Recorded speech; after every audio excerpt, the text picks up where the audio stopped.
여기에 주민규와의 단독 인터뷰가 화제가 되고 있는데요. 다양한 이야기 속 이강인 선수와 관련한 일화가 화제가 되고 있습니다. 주민규는 지난 3월 북중미 월드컵 아시아 지역 2차 예선을 앞두고 33세 333일이라는 나이로 국가대표 최고령 최초 발탁 기록을 썼습니다. 앞서 지난 6일 싱가포르전에서는 34세 54일 나이에 데뷔골을 터뜨리며 관심을 한몸에 받기도 했습니다. 그는 주변서 2026 북중미 월드컵도 가야 하지 않느냐고 말한다. 물론 마음속엔 있을지라도 생각하지 않으려고 한다. 현재에 충실하며 많은 골을 넣는 게 목표라고 말했습니다. 그런가 하면 주민규는 대표팀 합류 당시 주장 손흥민을 비롯해 조현우, 엄원상 등 동료들의 도움이 컸다고 말했습니다. 내가 낯을 많이 가린다.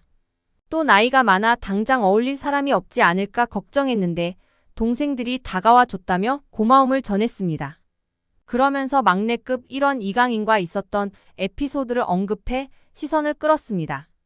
인터뷰에 따르면 지난 소집 기간 식당에서 이르게 식사를 마친 주민규는 디저트 코너에서 과일을 가져와 동료와 나눠 먹었습니다. 그때 이를 바라본 대표팀 선배 이강인이 주민규에게 형이 나이 가장 많은데 왜 과일을 직접 떠오느냐며 웃었고, 이에 주민규가 내가 나이가 뭐가 중요하냐. 나중에 너도 나이 들면 형처럼 하라고 했다고 말한 것으로 알려졌습니다. 해당 일화를 전하며 주민규는 강인이나 다른 동생들이 먼저 장난도 건다. 처음엔 나도 조심스러워했는데 생각보다 다들 순수하고 좋더라고 덧붙였습니다. 이강인 선수가 본 바로는 나이가 많은 선수는 직접 과일을 떠오지 않는 문화였는데 주민규 선수가 직접 과일을 떠오는 모습에 웃으며 이야기를 한 것 같습니다. 그리고 주민규 선수는 이강인 선수나 다른 동생들이 친밀하게 먼저 장난도 치며 다가와 주고 대화를 나누고 지내다 보니 다들 순수하다며 대표팀의 분위기를 전해주었습니다. 한편 주민규 선수는 앞으로의 계획에 대해서도 언급했는데요. 그는 매체에 40살까지 하고 싶다며 축구 자체를 정말 좋아한다. 한계를 두지 않고 도전하고 싶다. 은퇴하더라도 축구할 것 같다. 누군가는 은퇴하면 질려서 안 한다는데 50대가 돼서도 조기 축구회에 나가서 할 것 같다고 말했습니다. 2005년 8월 22일 홍명보 당시 대한축구협회 이사는 파주 국가대표 트레이닝 센터에서 시작된 KFA 2급 지도자 강습회에 참가했습니다. 홍명보는 지도자 자격증이 없는 상태였는데요. 지도자를 할 생각이었다면 상급 지도자 자격증부터 따야 했습니다. 상급 지도자 자격증을 따면 유소년이나 초등학교 축구교실에서 지도자 생활을 할 수 있었습니다. 2급 지도자 자격증을 따려면 상급을 따고 2년이 지나야 했습니다. 하지만 홍명보에겐 예외 조항이 적용됐습니다. 협회는 국가대표팀에서 A매치 20경기 이상을 소화하거나 K리그 100경기 이상 출전한 경력자들에 한해서는 상급 지도자 자격증 없이 바로 2급 지도자 자격증을 딸 수 있게 했습니다. 2005년 9월 26일 협회는 딕 아드보카트 한국 축구 대표팀 신인 감독을 보좌할 코치 중 한 명으로 홍명보를 택했습니다. 지도자 자격증이라곤 전무했던 홍명보가 2급 지도자 자격증을 딴 지 3주 만이었습니다. 자격 논란이 불거졌습니다. 2급 지도자 자격증을 보유한 자는 중학교나 고등학교 팀만 지도할 수 있었는데요. 당시 KFA 규정에 따르면 대한축구협회 1급 지도자 자격증이나 아시아축구연맹 A급 지도자 자격증을 취득한 자만 대표팀 지도자로 일할 수 있었습니다. 협회는 당시 지휘권을 갖지 않는 보조 지도자 역할이기 때문에 홍명보 코치의 1급 자격증 취득 여부는 크게 문제될 것이 없다는 입장이었습니다. 지도자 경력이라곤 지도자 수업 3주뿐이었던 홍명보는 국가대표팀 코칭 스태프에 합류한 역사적인 사건이었습니다. 홍명보는 국가대표팀 코치를 맡은 지 1년이 채 지나지 않아 2006 독일 월드컵을 치렀습니다.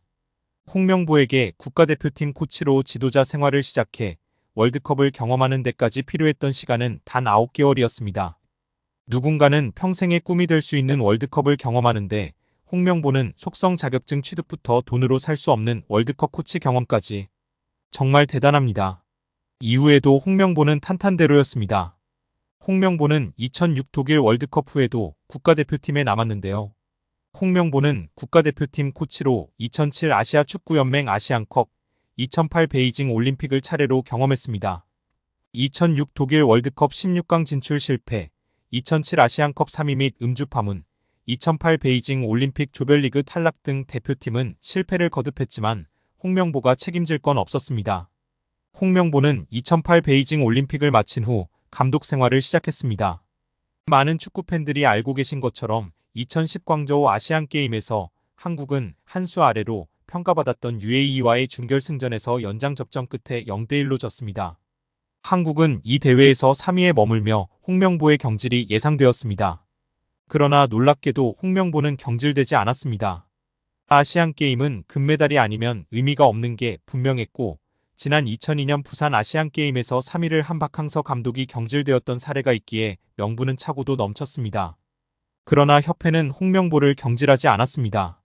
심지어 2014년 브라질 월드컵에서는 본선 1승도 거두지 못하고 탈락했는데도 협회는 재신임을 발표했었습니다. 결국 여론의 반발이 점점 커지자 기자회견을 열어 자진 사퇴했었습니다. 이후 협회는 2017년 홍명보를 행정총괄 책임자인 전무이사로 내정했습니다. 당시 홍명보는 행정 경험이 전무했었습니다. 이렇게 협회와 홍명보는 아주 끈끈한 관계였으며 증명 없이도 임기를 보장받았었고 낙하산으로만 채용되었던 홍명보였습니다. 이번에도 프리패스로 채용된 것도 홍명보는 뭐 자연스러웠을 겁니다. 홍명보는 나를 버렸다. 이젠 대한민국 축구밖에 없다고 하며 대표팀 감독을 승낙했다고 밝혔었는데요.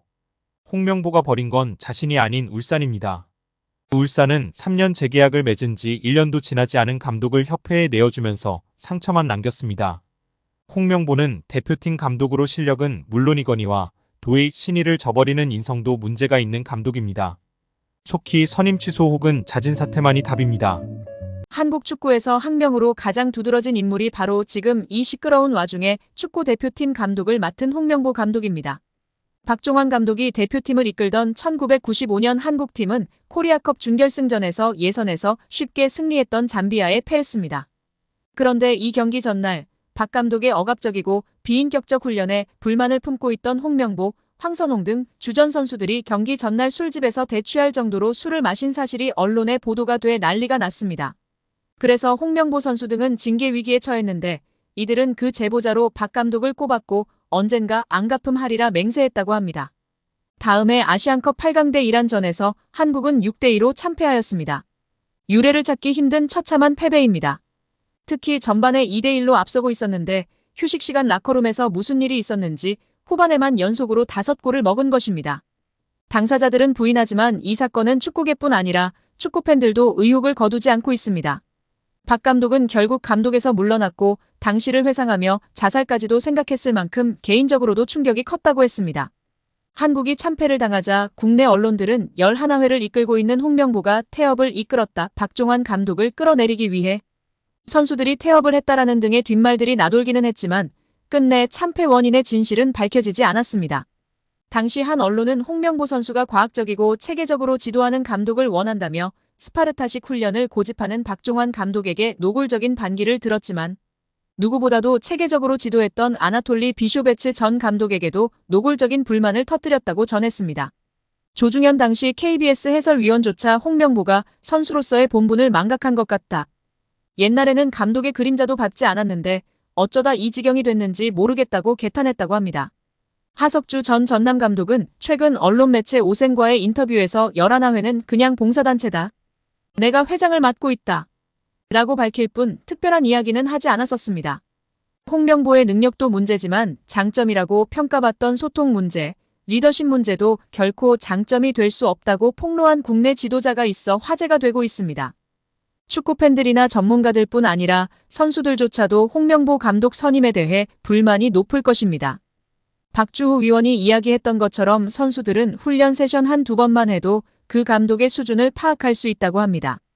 무리뉴, 엘리케 등 수준 높은 감독 밑에서 훈련받았던 해외파 선수들이 국내 감독의 훈련 세션으로 성에 차지 않을 것이 분명합니다. 선수들이 이전에 벤투사단을 높이 평가했던 이유도 강한 신념의 철학과 훈련 세션 등에서 인정을 했다고 하지요.